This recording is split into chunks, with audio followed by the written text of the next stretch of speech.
దేవుని బాహువు చాచింది నీ కోసమే, లేవనెత్తి రక్షించును. దేవుని బాహువు చాచింది నీ కోసమే, ఆదరించి ఆశ్రయమిచ్చు. హల్లెలూయా హల్లెలూయా నా దేవదేవునికే. హల్లెలూయా హల్లెలూయా నా దేవుని బాహువుకే. హల్లెలూయా హల్లెలూయా నా దేవదేవునికే. హల్లెలూయా హల్లెలూయా నా దేవుని బాహువుకే. నా దేవుని బాహువుకే. నా దేవుని బాహువుకే.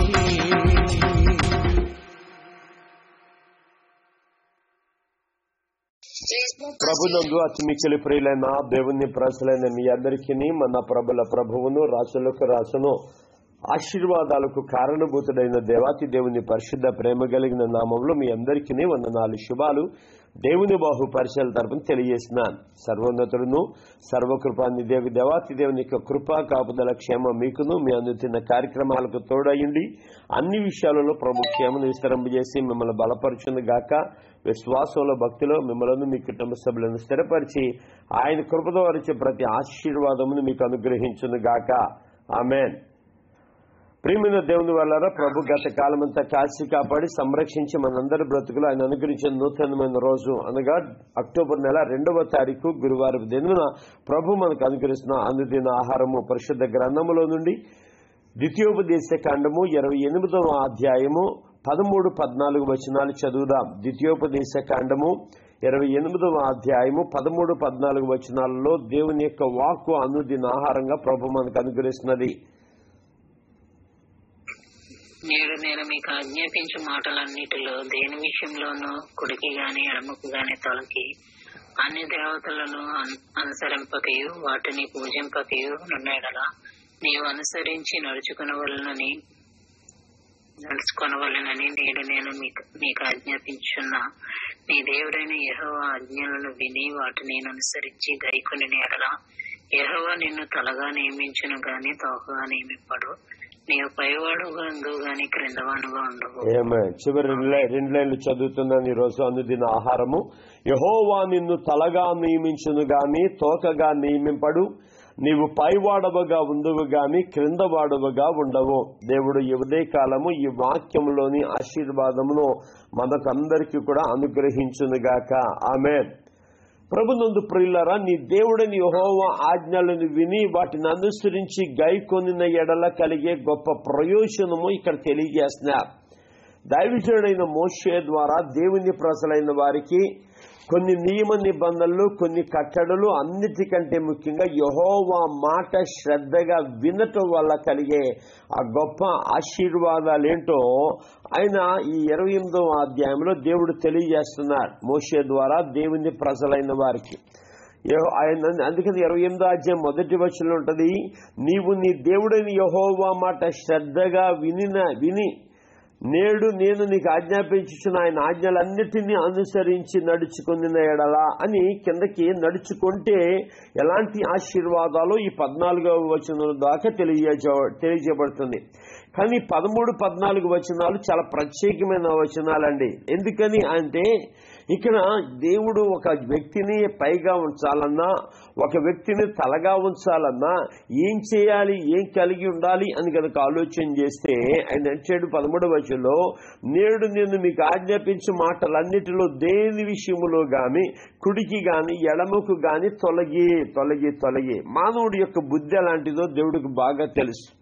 మానవుడి యొక్క ఆలోచన విధానం ఏంటో దేవుడికి బాగా తెలుసు. మానవుడు ఎప్పుడు ఎలాగ ఆలోచిస్తాడో తెలుసు. అన్నిటికంటే ముఖ్యంగా మానవుడు ఈజీగా సాతాను యొక్క ఉచ్చుల్లో పడిపోతాడు.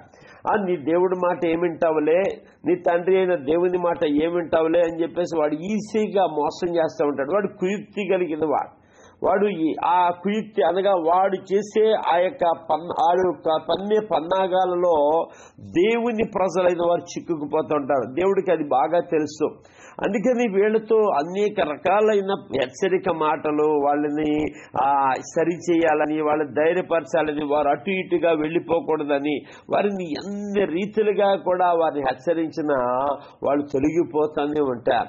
ఇక్కడ ఈ 13వ వచనంలో నేడు నేను నీకు ఆజ్ఞాపించు మాటలన్నిటిలో దేని విషయంలోనూ కుడికి గాని ఎడమకు గాని తొలగి అన్య దేవతలను అనుసరింపకయు వాటిని పూజింపకయు నున్న ఎడలా. ఎందుకు పూజిస్తారండి? అసలు పూజించవలసిన అవసరత ఏంటి? దేవుడు కొన్నిసార్లు కొన్ని పరిస్థితులలో తన ఆలోచనలు లేదా ఆశీర్వాదాలు ఆలస్యం చేస్తారు, తన ప్రణాళిక ఆలస్యం చేస్తారు. ఆలస్యం చేసినప్పుడు ప్రజలలో సహనము ఎక్కువ తక్కువ అంటే సహనము చాలా తక్కువ. ఆశా నిగ్రహము అని అనుభవం లేదు. అందుకనే దేవుడు క్రొత్త నిబంధనలో ఆశా నిగ్రహం అనే ఆ యొక్క ఫలము కలిగి ఉండమంటున్నారు. ఆశా నిగ్రహం అనే ఫలము కలిగి ఉంటే మనం తీసుకునే నిర్ణయంలో కొంతసేపు ఆలోచిస్తాం, ఎలా ఉండాలి ఎలా ఉండకూడదు, ఈ ప్రయత్నం చేసినప్పుడు వెయిట్ చేద్దాం కార్యం జరుగుతుందని. కానీ కొంతమంది ఏం చేస్తారు తెలుసా? సహనము లేని వారుగా, నిరీక్షణ లేని వారుగా, ఆశా నిగ్రహం అనే ఫలము లేని వారుగా ఉంటూ త్వరగా అయిపోవాలి కార్యాలు. ఇలాగ అనుకున్నామో లేదో అలా జరిగిపోవాలనుకుంటా ఉంటారు.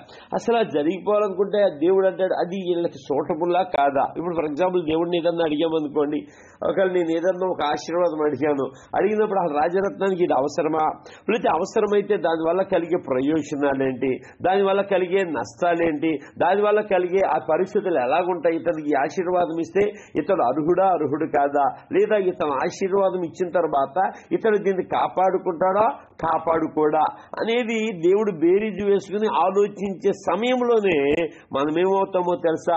కుడికి గాని ఎడమకు గాని తిరిగేసి దేవుడి దగ్గర నుంచి ఎటువంటి సమాధానం రావట్లేదు. కానీ ఒకసారి ఈ లోక సంబంధమైన ఆత్మల దగ్గరికి వెళ్దాం. ఈ లోక సంబంధమైన ఆత్మల దగ్గరికి వెళ్ళి ఆ విగ్రహం దగ్గరకో ఈ విగ్రహం దగ్గరకో, ఆ భూత వైద్యుడి దగ్గరకో ఈ భూత వైద్యుడి దగ్గరకో, ఆ చిలక జోస్యం చెప్పేవాడి దగ్గరకో, లేకపోతే వేరే ఆత్మల ద్వారా మాట్లాడేవాడి దగ్గరికి వెళ్తే మన భవిష్యత్తు ఏంటో తెలుసుకోవచ్చు అని చెప్పేసి కంగారు పడిపోయి వెళ్ళిపోతూ ఉంటారు. అది కూడా దేవుడికి ఇష్టం ఉండదు. ఎందుకంటే వాటి వల్ల నష్టమే తప్పించి ప్రయోజనం శూన్యం. మీకు ఇదివరకు చెప్పాను, చాలా సందర్భాలు మన దగ్గరకు వస్తూ ఉంటారు. వాళ్ళకి ఏదన్నా చీకటి ఆత్మలు కానీ దురాత్మలు పట్టి పాపం వాళ్ళు ఎక్కడికో వెళ్ళి వస్తూ ఉంటారు. 20,000, 30,000, 40,000, 50,000, ఒక ఆయనైతే 80,000 రూపాయలు ఖర్చు పెట్టాడు ఒక చోట, ఒక్కొక్క చోట 20,000 రూపాయలు ఖర్చు పెట్టాడు. వాళ్ళ అమ్మాయికి దయ్యం పడితే వాళ్ళ అమ్మాయి ఎంత 11-12 సంవత్సరాల వయసులో దయ్యం పట్టేస్తే జంగారెడ్డి గూడెం తీసుకెళ్లాడు, ఈస్ట్ గోదావరి ఎక్కడికో తీసుకెళ్లాడట. ఎక్కడికో తీసుకెళ్తే అసలు ఎక్కడికి అక్కడ బాగా ఉంటుందంట, మళ్ళీ ఇక్కడికి వచ్చేసరికి మళ్ళీ తేడా కూడా. అప్పుడు మా అత్తమ్మ గారు ఎవరో చెప్తే ఎందుకు ఆ పిల్లని అటు ఇటు తిప్పుతున్నారు, రాజరత్నం గారి దగ్గరకు సౌజన్య గారి దగ్గరికి తీసుకెళ్ళండి, వాళ్ళు ప్రార్థన చేస్తారు, ఈజీగా అసలు అమ్మాయి స్వస్థత వస్తుంది, విడుదల పొందుకుంటుంది అంటే వాళ్ళు వచ్చారు.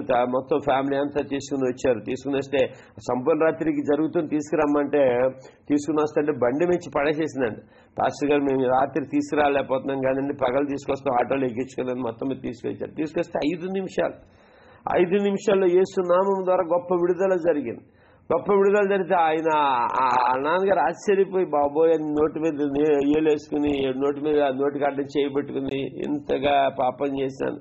అప్పుడు చెప్పలేదు అతను, తర్వాత చెప్తున్నాడు 1,00,000 రూపాయల పైన ఖర్చు పెట్టిన ఈ అమ్మాయికి దెయ్యం వదలగొట్టుకోవడం.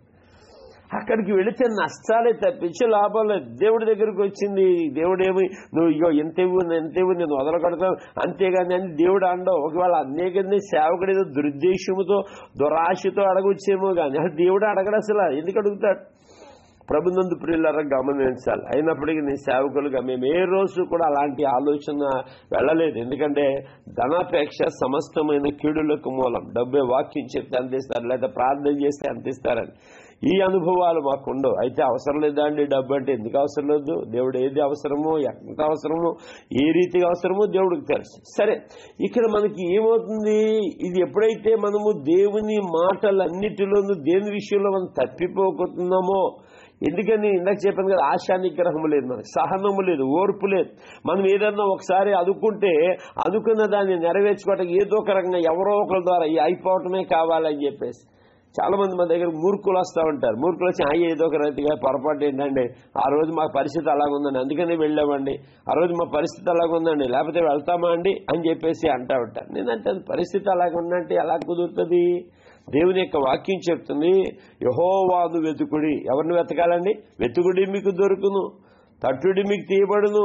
ఆ వెతకాలంటే ఎలా వెతుకుతావు? ఒక మంచి సేవకుడు ఎక్కడున్నాడు వెతుకు, విడుదల ఎక్కడొస్తుందో వెతుకు, యేసునామమున విడుదల, ఆ యేసునామమును ప్రకటించే ఆ శక్తి కలిగిన సేవకుడు ఎక్కడున్నాడు వెతుకు. మనకి వెతకడం మనకి వెతకలేం, ఎందుకంటే సహనం తక్కువ. ఈ లోకంలో ఉన్నాయి అన్ని కనబడతాయండి, కానీ దేవుని శక్తి సామర్థ్యాలు పొందుకున్న, దేవుని ఆత్మతో నింపబడిన ఆ యొక్క వ్యక్తి ఎవరో తెలియదు, కనిపెట్టలేదు. ఏమండి, ఐగుప్తు దేశంలో ఆ యొక్క ఫరో రాజుకి ఆ యొక్క దర్శనం వచ్చినప్పుడు ఆ యొక్క కళ భావం చెప్పేవాడు కొరకు వెతికారా వెతకలేదండి? చెప్పాలన్నమాట. అండ్ వెతకలేదా? అలా వెతికారు. మొత్తం అంతా శకుని గంటలు వచ్చేసారు, వాళ్ళు వచ్చేసారు, వీళ్ళు వచ్చారు, మొత్తం అందరూ వచ్చేసారు, అయినా కానీ ప్రయోజనం శూన్యం. వెతుకుతున్నప్పుడు రాజుగారు అనుకుంటా ఉంటాడు కదా, ఏంటయ్యా ఇంతమందిని వెతుకుతున్నాం, ఏంటి ఎక్కడా దొరకలేదు ఏంటి ఆ మనుషులు, అరే ఈ దేశం అంతా ఎవరు లేరు అసలు చెప్పేవాళ్ళు అంటే. అప్పుడు ఆ పానదాయకుడు గుర్తొచ్చాడు. పానదాయకుడు వెంటనే, అయ్యి బాబోయ్ సరసాలో ఒక ఆయన ఉన్నాడండి బాబు, పలానా మా దర్శనాలు చెప్పాడు, మా దర్శనాలు చెప్తే భక్ష్యకారుడికి నాకుడికి దర్శనం చేస్తే దర్శనం నెరవేరింది, నేను మీ దగ్గర ఉన్నానయ్యా, ఆయన అంటే పిలిపించండి ఆయన్ని. ప్రభునందు ప్రియులారా, వెతగాలి రోజు దైవచనం దేవుని యొక్క ఆత్మతో నింపబడినది. మన సమస్యకు పరిష్కారం ఎక్కడ దొరుకుతుంది? మన కుటుంబం ఆశీర్వదించబడాలంటే, మన పరిస్థితులు మార్పు చేసుకోవాలంటే మనం ఏం చేయాలి? దేవుని దగ్గర తిరగాల, లేకపోతే కుడికి కానీ ఎడమకు కానీ పోయి ఎక్కడో చోట మేలు జరుగుతుందంటే తద్వారా శాపమే తప్పించి ఆశీర్వాదం రాదు. ఉదయకాల సమయంలో 2వ తారీఖు ప్రభు నీతో సెలవిస్తున్న మాట. అయితే ప్రీతంలో అక్కడ అంటాడు, అన్య దేవతలను అనుసరింపగయో వాటిని పూజింపగయోనున్న ఎడలా నీవు అనుసరించి నడుచుకునవలెనని ఏది ఎవరికి ఇచ్చాడు నడుచుకోవటానికి? మార్గమధ్యములో వెళ్తున్న పరిస్థితుల్లో అరణ్యం దాటి ఆశీర్వాదాల గమ్యస్థానానికి నువ్వు వెళ్ళాలి. కాబట్టి వెళ్తున్న ఆ యొక్క పరిస్థితులలో నువ్వేం చేయాలో తెలుసా? ఇదిగో నేడు నీవు అనుసరించి నడుచుకోవాలని నేడు నేను నీకు ఆజ్ఞాపించుచున్న నీ దేవుడిని యెహోవా ఆజ్ఞలను విని. ఎవరి ఆజ్ఞలు ఇవి? దేవుని ఆజ్ఞలు. ఎవరి కొరకు ఇచ్చాడు? నువ్వు సరైన రీతిలో సరైన మార్గంలో నడుచుకోవాలని ఇచ్చాడు. కానీ ఈరోజు ఆజ్ఞలను మనం వినిన వారముగా, ఆజ్ఞలను మనం పాటించే వారం ఉన్నామంటే లేవండి. ఆజ్ఞలు పాటించలేకపోతున్నాం. దేవుడు చెప్పేది ఒకటైపోతుంది, మనం పాటించేది ఒకటైపోతుంది. దేవుడు చెప్పేది ఒకటైపోతుంది, మనం అనుసరించే విధానం ఒకటైపోతుంది. దీని ద్వారానే మనము సరైన ఆశీర్వాదాలతో నింపబడలేకపోతున్నాం. ఇక్కడ ద్వితీయోపదేశకాండం 2వ వచనం నుంచి ఆ యొక్క 11 వచనాల వరకు ఒక రకమైన ఆశీర్వాదాలు అయితే, ఈ 14వ వచనంలో ఒక ప్రత్యేకమైన ఆశీర్వాదాలు కనబడతా ఉంటాయి. అదంటాడు, నీవు నీ దేవుడిని యెహోవా ఆజ్ఞలు విని వాటిని అనుసరించి గైకుంటే ఏంటి ప్రయోజనము అంటే, యెహోవా నిన్ను తలగా నియమించును గాని తోకగా నియమించడు. ఈ రోజు ఈ వాగ్దానము, ఈ యొక్క మీట్లో ఈ యొక్క మాటలు వింటున్న ప్రతి ఒక్క బిడ్డ స్వతంత్రించుకొనును గాక. ఆమేన్. ప్రీతం గారు గమనించాలి, మనం తలగా ఉండాలి. కానీ ఆయన వచ్చాడు, నిన్ను తలగానే నియమిస్తాను. ఎందుకు తలగా నియమించాలి అంటే, నువ్వు పైవాడవుగానే ఉండాలి, తలగా ఉండాలి తప్పించి తోకగా ఉండకూడదు. తోకగా ఉంటే ప్రయోజనం ఏంటో తెలుసండి, తోకగా ఉంటే నష్టం ఏంటో తెలుసండి, తోకగా ఉంటే ప్రమాదకరమైన పరిస్థితి ఏంటో తెలుసా? మనం ముందుకు వెళ్తుంటే వెనకాల తోక పెట్టుకుని ఆపేస్తూ ఉంటా, మనం వెళ్ళనివ్వరు, మనం ముందుకు వెళ్ళలేకుండా చేస్తూ ఉంటా. తోకలు ఉండకూడదు. తోకలు ఎవరికి ఉంటాయండి? జంతువులకు ఉంటాయి. నువ్వు తోకగా ఎందుకు ఉండాలి? దయచేసి గమనించాలి. కాబట్టి దేవుడు ఆయన మాట విని ఆయన ఆజ్ఞల ప్రకారం నడుచుకుంటే ఆయన ఏం చేస్తాడు తెలుసా? తలగా చేస్తాడు కానీ తోకగా చేయండి. ఎస్, ఆయన ప్రజలైన మనము, ఆయన సర్వోన్నతుడైన దేవుడు, ఆయన గొప్ప దేవుడు, ఆయన దేవాతి దేవుడు, ఆయన మాత్రమే దేవుడు అండి. అలాంటి దేవుని సేవించేవారుగా, ఆయన దేవుని మాటలు శ్రద్ధగా వినేవారుగా ఉన్న నీవు నేను తలగానే ఉండాలండి, తలగానే ఉండాలి. ఎందుకో తెలుసా? ఆయన నామమును బట్టి నా ప్రజలని చెప్పుకోవడానికి, నా జనులని చెప్పుకోవడానికి, నా ప్రజలు నా జాతి అని చెప్పుకోవడానికి దేవుడు తన ప్రజలను హెచ్చించే విధానం ఎంత గొప్పగా ఉంటుందో తెలుసా? అందుకని మొదటి వచనం చదువుదామమ్మా. ఇదే అధ్యాయంలో 28వ అధ్యాయంలో మొదటి వచనం చదువుదాం. నీవు నీ దేవుడైన యెహోవా మాట మాట శ్రద్ధగా విని నేడు నేను నీకు ఆజ్ఞాపించుచున్న ఆయన ఆజ్ఞలన్నిటిని అనుసరించి నడుచుకుని ఎడల నీ దేవుడైన యెహోవా భూమి మీద ఉన్న సమస్త జనముల కంటే నిన్ను హెచ్చించును. చూడండి అక్కడ చాలా భూమి మీద ఉన్న సమస్త జనముల కంటే ఎన్ని చాలా మంది ఉంటారు మన చుట్టుపక్కల కూడా కదా, అందరు ఉంటారు. మనం ఒక ప్రత్యేకంగా ఉంటాం. దేవుని యందు విశ్వాసం ఇచ్చిన వారు దేవుని యందు ఒక ప్రత్యేకత ఎందుకండి, ఎందుకు ఉంచాలి అక్కడ అంటే దేవుడు నిన్ను ప్రేమిస్తున్నాడు కనుక, దేవుడు నీ ఒక ఆలోచన కలిగి ఉన్నాడు కనుక, దేవుడు నీ ఒక ఉద్దేశము కలిగి ఉన్నాడు కనుక, దేవుడు తన ప్రణాళికలో నిన్ను నడిపించడానికి ఇష్టపడుతున్నాడు. కాబట్టి ఆ ఇష్టపడుతున్న దేవాతి దేవుడు ఏం చేస్తాడు అని కనుక ఆలోచన చేస్తే తన కార్యము చేత, తన కార్యం ఏంటి, నువ్వు అనేక జన్మలలో ఒక ప్రత్యేకమైన రీతిగా ఉండాలి. నువ్వు ప్రత్యేకంగా ఉండాలండి. అందరిలో ఒకటిగా కాదు. అందరిలో ఒకటిగా ఉంటే ప్రయోజనం ఏంటి? నువ్వంటూ నీకంటూ ఒక ప్రత్యేకత. అందరూ ఉన్నారు, అబ్రహాము ఒకడే ఎందుకు ఉండాలి? ఆ ఊజు దేశంలో అనేక మంది ఉండొచ్చు, కానీ అక్కడ యోబు గురించే మాట్లాడుకోవాలా? మనం ఇశ్రాయేలు దేశంలో అనేక మంది ఉంటారు. యెషయా కుమారులు దావీదు ఒక్కడే కనబడ్డా దేవుడికి? కాబట్టి ఎంతమంది ఉండొచ్చు, కానీ ఆయన మాట వినిన వారి యొక్క జీవితాలను, బ్రతుకులను దేవుడు ఏం చేస్తాడు దశ ప్రత్యేకపరుస్తున్నాడు. చెప్పాలి గట్టిగా, ఏం చేస్తాడండి? ప్రత్యేకపరుస్తున్నాడు. నీవు అనేక జన్మలలో జ్యేష్ఠుడు, అలాంటి అనేక జన్మల కంటే నిన్ను హెచ్చించడానికి ఆయన ఒక ప్రణాళిక కలిగి ఉన్నాడు. ఆ ప్రణాళికను నెరవేర్చడానికి దేవుడు ఇష్టపడుతున్నాడు. ఎప్పుడో తెలుసా? నువ్వు ఆయన మాట శ్రద్ధగా వింటే.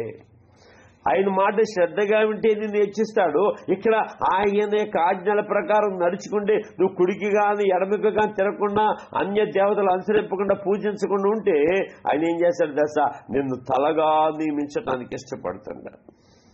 రాజులు నీ దగ్గర ఆలోచన తీసుకుంటా అంటాడు. ఎక్కడ యెషయా గ్రంథంలో ఒక మాట ఉంటుంది, రాజులు నీ దగ్గర ఆలోచన తీసుకుంటారు. వారు వచ్చి నీ దగ్గర ఆలోచన తీసుకుని నీ యొక్క సలహా కోరతారంటాడు. ఎందుకు కోరతారయ్యా అంటే అది దేవుని యొక్క ఆశీర్వాదం, దేవుడు తన ప్రజలకు ఇచ్చే ఘనత. ఏమండి, యేసేపు దగ్గరికి వెళ్ళిపోదాం. యేసేపు యొక్క అనుభవం ఏంటి? ఎక్కడ జైల్లో ఉన్నవాడు, ఎక్కడ గుంటల్లో ఉన్నవాడు, ఎక్కడ ఐగుప్తు దేశముకి అమ్మబడి ఉన్నాడు, ఎక్కడ పొతిఫర్ ఇంట్లో ఒక పనివాడిగా ఉన్నాడు, ఒక చెరసాలలో ఉన్నవాడు తీసుకొచ్చి అయిపోయి ఎతకండి ఎతికినప్పుడు అతడు ఎందుకు ఉండాలి? అక్కడ కాదు ఉండవలసింది, రమ్మని. ఎక్కడ ఉండాలి? ఈ రాజ్యంలో ఒక ప్రధానిగా ఉండాలి. ఈ రాజ్యంలో ప్రధానిగా ఉండాలి. ఆయన రథంపై ఉండాలి. చెరసాలలో ఉండటం ఏంటి అసలు? ఆయన రావాలి. రాజవస్త్రాలు ధరించాలి. ఆయన ఖైదీ వస్త్రాలు కాదు, ఒక దోషి యొక్క వస్త్రాలు కాదు, చెరసాలలో ఉండి వేసుకునే వస్త్రాలు కాదు అతను ధరించాల్సినవి. ఒక రాజ వస్త్రాలు ధరించాలి. ఆయన వస్త్రాలు ధరింపజేశారు.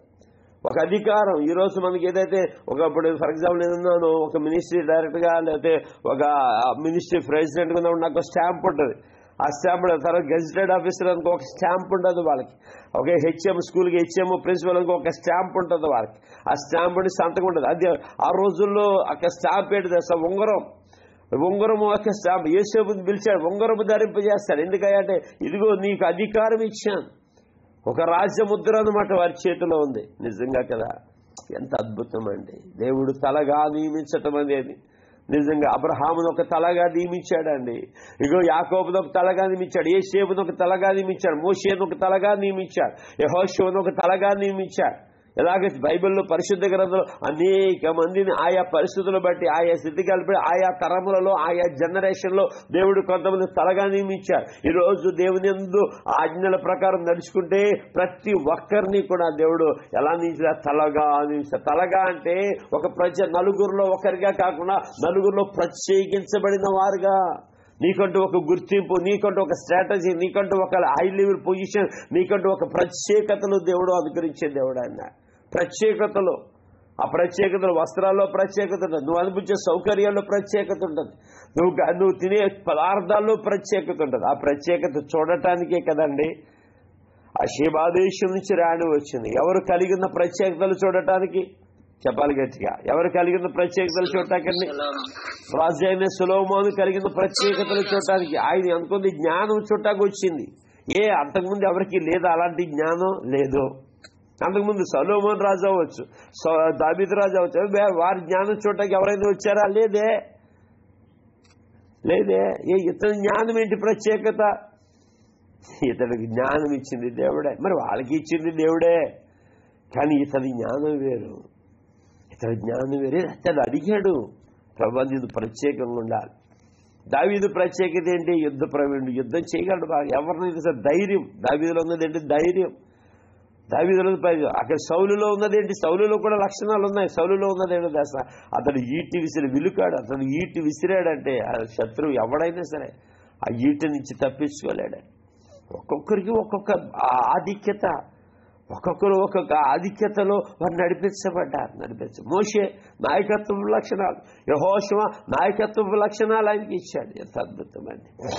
గిద్యోను పోరాట యోధుడు, యుద్ధం చేయడానికి నిలబడ్డాడు. అలాంటి అనుభవాలు ఉంటాయి ఒక్కొక్కరు ఒక్కొక్క రీతిగా.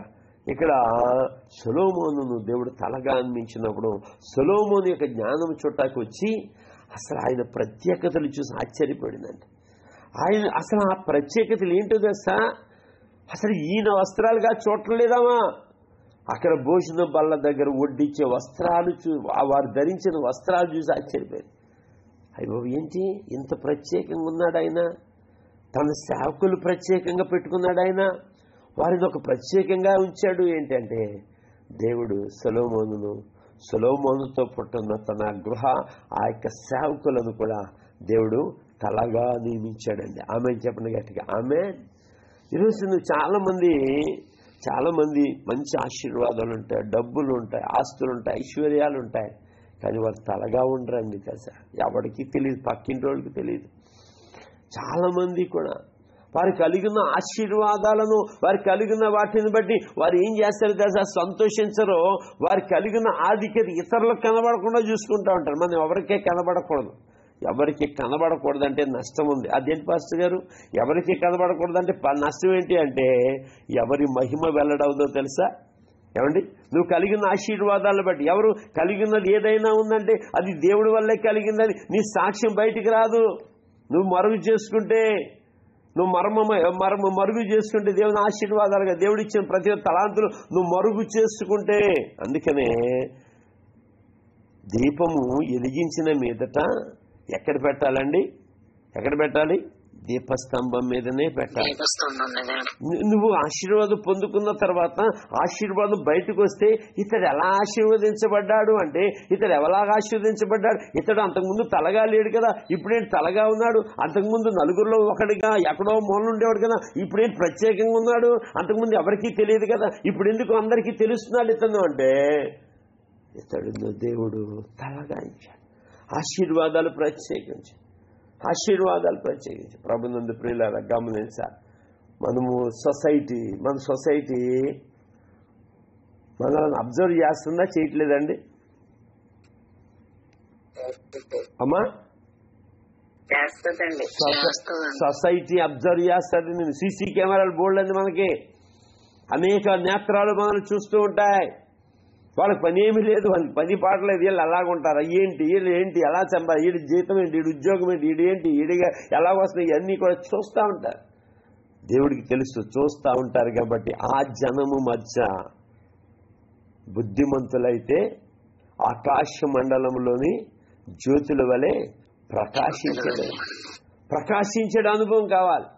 మనము నక్షత్రాలం కాదండి, కాంతి గల నక్షత్రాలుగా మారాలి. దేవుని స్తోత్రం చెప్పండి గట్టిగా. ఏ నక్షత్రాలండి? కాంతి గల నక్షత్రాలు చాలా ఉండొచ్చేమో, కాంతి గల నక్షత్రాలు ఉండాలి. ఈరోజు నిన్ను దేవుడు ఆ రీతిగా హెచ్చించబోతున్నారు. ఈరోజు మీ కుటుంబంలో మీ పిల్లలను ఆ రీతిగా దేవుడు హెచ్చించబోతున్నారు. ఆమేన్. మనం మరుగు చేయకూడదు. మన దేవుని ఆశీర్వాదాలు, మనం సాక్షిగా నిలబడాలి, మనం ప్రత్యేకించబడాలి. ఆయన నిన్ను దేవుని ఆజ్ఞల ప్రకారం నడుచుకుంటే, దేవుని ఆలోచన విధానంలో నడుచుకుంటే, దేవుడు నీకు ఏదైతే ఇచ్చాడో ఆ ఇచ్చిన దాన్ని బట్టి నువ్వు నడుచుకుంటే దేవుడు నిన్ను ఒక ప్రత్యేకమైన రీతిలో ఆయన ఏం చేస్తాడు దశ నియమించడానికి ఇష్టపడతాడు. అయితే ఒకటి, అన్య దేవతలు అనుసరింపకూడదు, వాటిని పూజింపకూడదు. ఇదిగో నువ్వు అనుసరించి నడుచుకోవటానికి నేడు నేను నీకు ఆజ్ఞాపించిన నీ దేవుడిని యెహోవా ఆజ్ఞలను విని వాటిని అనుసరించి గైకుంటే నువ్వు ఎక్కడుంటావో తెలుసా? నువ్వు తలగానే ఉంటావు. దేవుడికి ఇష్టమండి. ప్రభునందు ప్రియులు ఎలా ప్రవర్తించాలో, ఏ రీతిగా ప్రవర్తించాలో దేవుడు వారికి ఒక విధి విధానాలు ఇచ్చాడు. అలా నడుచుకుంటే ఈరోజు నీవెలా ఉన్నావు? అందుకనే మన హృదయము మోసకరమైందండి. మాయలలో చిక్కుకోకూడదు, జాగ్రత్త పడాలి. ఎవరో ఏదో చెప్తారు, నీకు జరగట్లేదా కార్యాలు, పలానా చోటుకి వెళ్ళి దండం పెట్టుకో, పలానా చోట ఆశ్రయించంటే యెహోవాను ఆశ్రయించక వేరొకరిని ఆశ్రయించే వారికి ఏ విస్తరిస్తాయండి చెప్పాలి, ఏ విస్తరిస్తాయి? శ్రమలు విస్తరిస్తాయి. ఎవడు దేవుడు ఒకటే చేశాడండి, ఒకటే. ఇక ఫైనల్ ఏం చెప్పాడు తెలుసా? ద్వితీయోపదేశకాండం 11వ అధ్యాయంలో చూడుము, నేడు నీ ఎదుట శాపమును దీవెనను శాపం పెట్టి ఉన్నాను, ఆశీర్వాదం మరణం పెట్టి ఉన్నాను. మీకు ఏది కావాలో అదే తీసుకు. ఇంకా పెట్టి ఏం పెట్టాడట? దీవెని పెట్టాడట, శాపం పెట్టాడట, ఆశీర్వాదం పెట్టాడట, మరణం పెట్టాడట. కాబట్టి ఏం కావాలో అది తీసుకుని నువ్వేం చేసుకో, అది తీసుకో, దాని ఫలం నువ్వు అనుభవిస్తావు. వాటిని తీసుకుని అసలు మనం ఏం తీసుకుంటున్నామో అని ఆ రెండింటిని సాక్షిగా నిలిపాడంట. వేటిని అండి వేటిని సాక్షిగా పెట్టాడు? ఆకాశమును భూమిని ఏం చేశాడట? సాక్షిగా పెట్టాడట. నువ్వేది తీసుకుంటావో తీసుకో. నువ్వు తలగా ఉండాలా?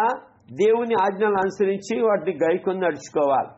అన్య దేవతలు పూజించకూడదు, వాటిని అనుసరించి నడుచుకోకూడదు, వాటి ప్రకారం జీవించాలి. మరి ఏంటండి వాటిలో పవర్ లేదు కదా, వాటిలో ఏం ప్రయోజనం లేదు కదా.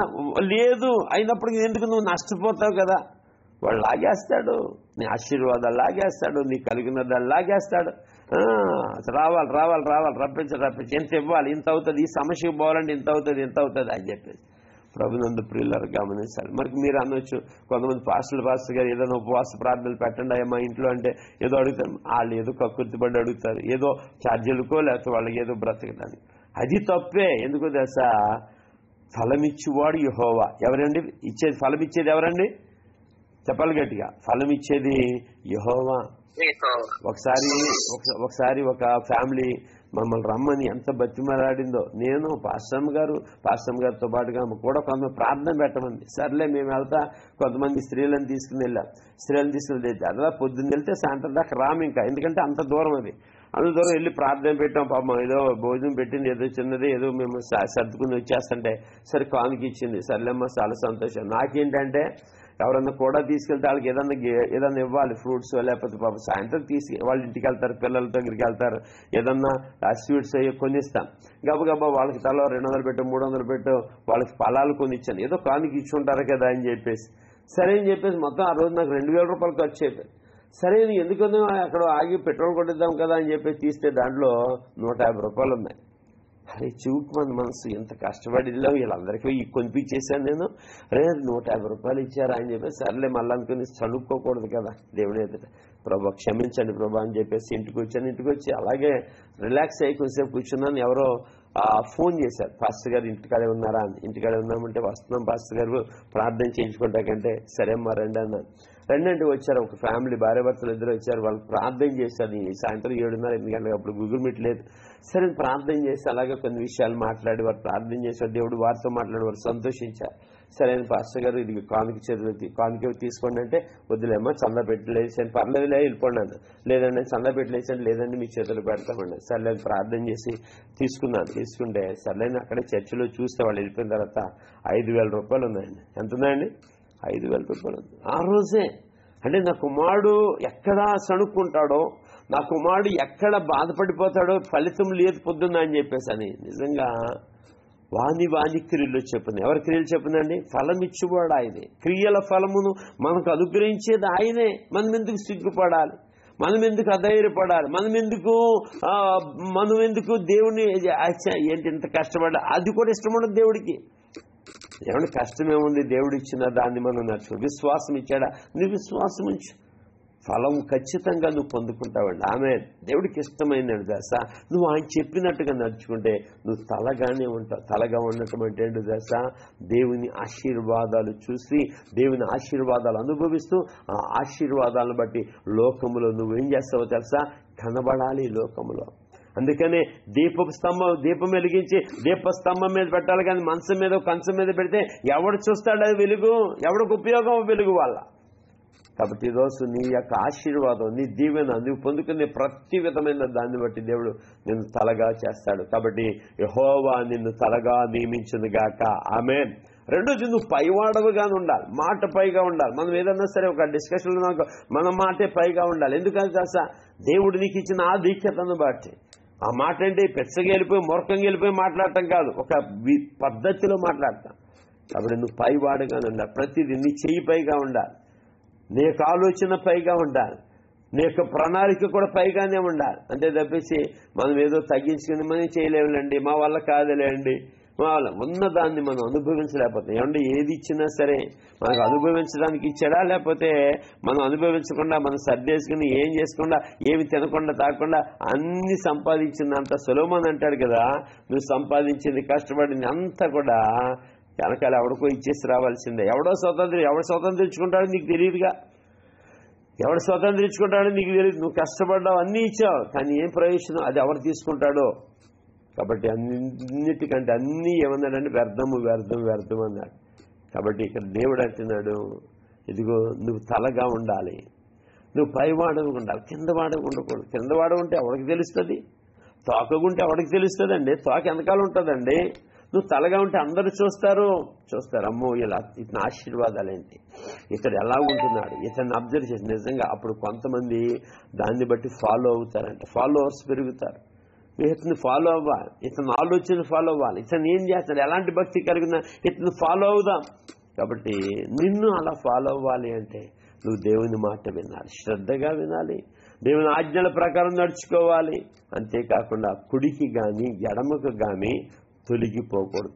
ఎప్పుడైతే అలాగుంటామో దేవుడు నిన్ను పైవాడుగా తలగా ఉంచి ఆయన నిన్ను ఆశీర్వదించును గాక, నిన్ను పైవాడుగా నిలబెట్టి ఆయన నామమును నీ ద్వారా ఘనపరచును గాక. ఆయన నీ కొరకు సిద్ధపరిచే ప్రతి ఆశీర్వాదమును నువ్వు స్వతంత్రించుకుందువు గాక. ఆమేన్, ఆమేన్, ఆమేన్.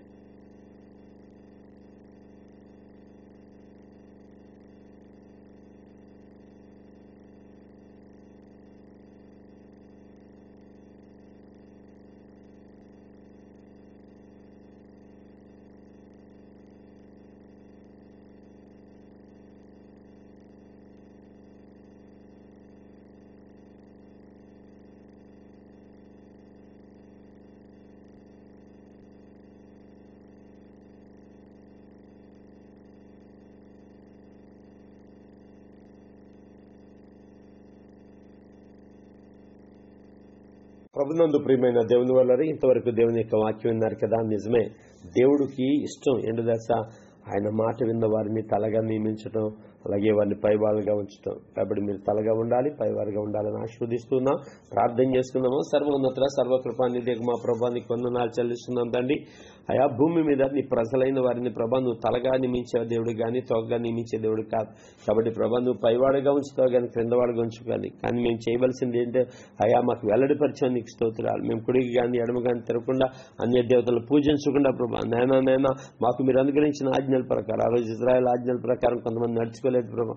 ఈరోజు మేము నడుచుకుని ప్రభా నీ నామానికి గంట చేయబడలేక మమ్మల్ని నుంచి నడిపి సహాయం చేయండి. ప్రతి ఒక్కరిని బట్టి ప్రార్థిస్తున్నాం, ప్రతి ఒక్క కుటుంబాన్ని బట్టి ప్రార్థిస్తున్నాం. నీ కృప దయచేయండి, ప్రతి ఒక్కరిని నీ దయతో నింపండి. వారికి వారి కుటుంబ సభ్యులకు కావాల్సిన ప్రతి ఆశీర్వాదం మీరు మెండుగా దయచేస్తున్నారు. అని బట్టి స్తోత్రాలు చెల్లిస్తూ అర్పించుకుంటూ నీ కృప చెప్పు నడిపించుకుని గొప్ప మేలు గొప్ప క్షేమం దయచేసి మహిమగంతా ప్రభావాలు పొందుకోమని అయా నాన్న నీకే వందనాలు చెల్లిస్తూ అర్పించుకుంటూ అయా కృప ద్వారా వచ్చే ప్రతి ఆశీర్వాదం దయచేయండి. ఎవరైతే తండ్రి ఇంకా అయా సరైన ఆశీర్వాదాలు లేక సరైన దీవెనలు లేకుండా ఉన్నారో వారిని ప్రభా నీ ఆశీర్వాదాలతో నీ దీవెనలతో నడిపించి కాల్సిన ప్రతి క్షేమకరమైన పరిస్థితి మెండుగా దయచేయండి. సకల ఆశీర్వాదాల కారణభూతులు నీవే కనుక నీ ఆశీర్వాదాలతో నడిపించుకోమని దీవిస్తూ ఆశీర్వదిస్తూ మా ప్రభువును రక్షకుడు నన్ను యేసునామములో ప్రార్థించి అడిగి వేడుకొంచున్నాము తండ్రి. ఆమేన్, ఆమేన్, ఆమేన్. మన పరమ తండ్రి అయిన దేవుని దయ్యు మన రక్షకుడును కుమారుడైన యేసుక్రీస్తు వారి కృపా సమాధానములు పరిశుద్ధాత్మ యొక్క నిత్యాదరణ మీకును మీ కుటుంబ సభ్యులకు అందిన కార్యం తోడండి. అన్ని విషయాల్లో ప్రభు క్షేమం స్థిరప చేసి మమ్మల్ని బలపరచును గాక. విశ్వాసుల భక్తుల పరిశుద్ధతలో ప్రభు మమ్మల్ని స్థిరపరచును గాక. ఆమేన్, ఆమేన్, ఆమేన్. God bless you all. షలోమ్. ప్రియములారా, దేవుని బాహుపరిచయాల ద్వారా అందించబడిన యొక్క వర్తమానములు మీకు ఆశీర్వదకరంగా మీ కుటుంబాలకు ఆశీర్వదకరంగా ఉందని నమ్ముచున్నాను. ఈ వర్తమానముల ద్వారా మీరు ఆశీర్వదించబడలేదే మీ సాక్షిని మాకు తెలియజేయండి. అలాగే మీకు ఏదైనా ప్రత్యేక ప్రార్థన మాకు ఫోన్ చేయండి. మీ కొరకు మేము ప్రార్థన చేయడానికి సంతోషిస్తున్నాం. God bless you. ప్రభు మిమ్మల్ని దీవించి హెచ్చించి తన కార్యం తృప్తిపరచును గాక. ఆమేన్, ఆమేన్, ఆమేన్. God bless you. షలోమ్.